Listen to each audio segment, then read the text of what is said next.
Welcome to the Jaren Jarvis channel. I am Jaren Jarvis. Today, I would like to introduce to you, don't ignore water stains. Never ignore a water stain. My wife and I recently purchased our first home.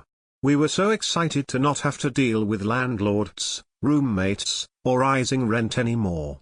We found a nice new construction in a less than nice part of town. The area wasn't the best looking, but it was mostly Hispanic families and relatively safe save for the few trailer parks where we would frequently hear police late at night.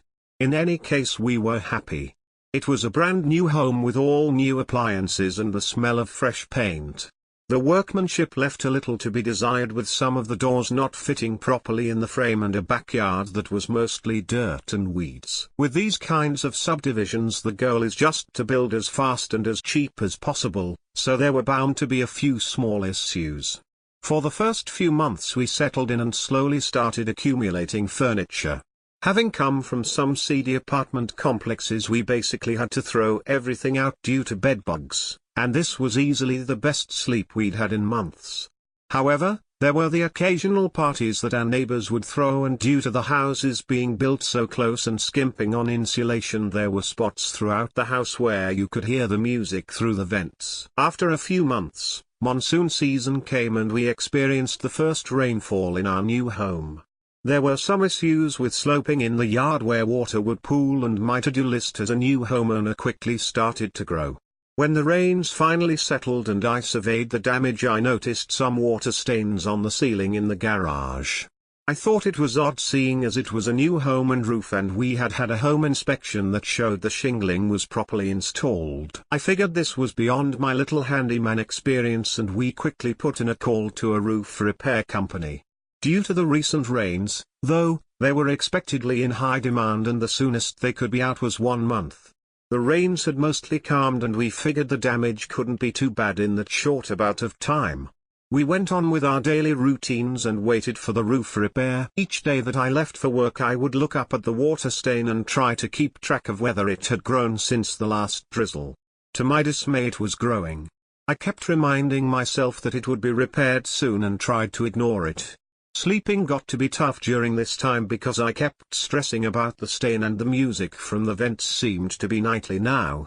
I'm sure you can understand that investing so much money into a new property only to have water damage so soon is a stressful experience. When the roof repair guy finally came, I was relieved. I thanked them for fitting us in and showed the guy the stains. He walked through the rest of the house to make sure no other stains were present. Eventually he brought out his ladder and checked the roof. I waited patiently until he came back down, but what he told me was not what I expected. He said the roof was in great shape and he couldn't find a leak anywhere. I felt the anxiety of a bigger issue come over me. He asked if I could show him the attic. It wasn't a true attic like most would think. More of a crawl space above the garage that extended throughout the house. It was a tight space full of insulation. It was the one spot that the home inspector couldn't fully inspect. In any case, I led him to the small opening in the garage and he climbed up using his ladder. As he poked in his head and shined around with his flashlight, he asked if we had anything stored up there. We didn't. He came back down and closed the attic door and locked it with a small carabiner he had on his belt. He didn't look at me while he did this, and finally I asked what he was doing. The look on his face was pure horror. He instructed me to call the police immediately, but he wouldn't tell me why. He went back to his truck saying he had to fill out some kind of report, but that he'd wait with me until the police arrived. When they did, he spoke to them before they asked me anything.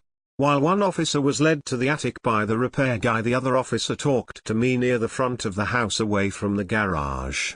After a lot of inconsequential questions, I heard some commotion coming from the garage. The officer with me told me to stay out and answer his questions while the other officer handled the situation.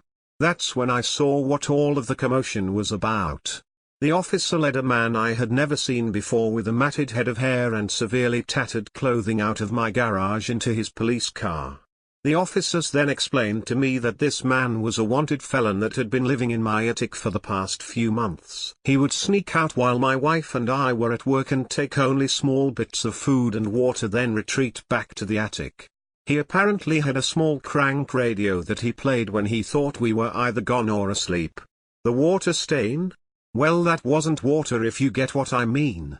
He would use the bathroom when he could, but on weekends when my wife and I were home he would relieve himself in a corner like an animal. This man had lived in this house almost since the day we moved in. So much for no more roommates.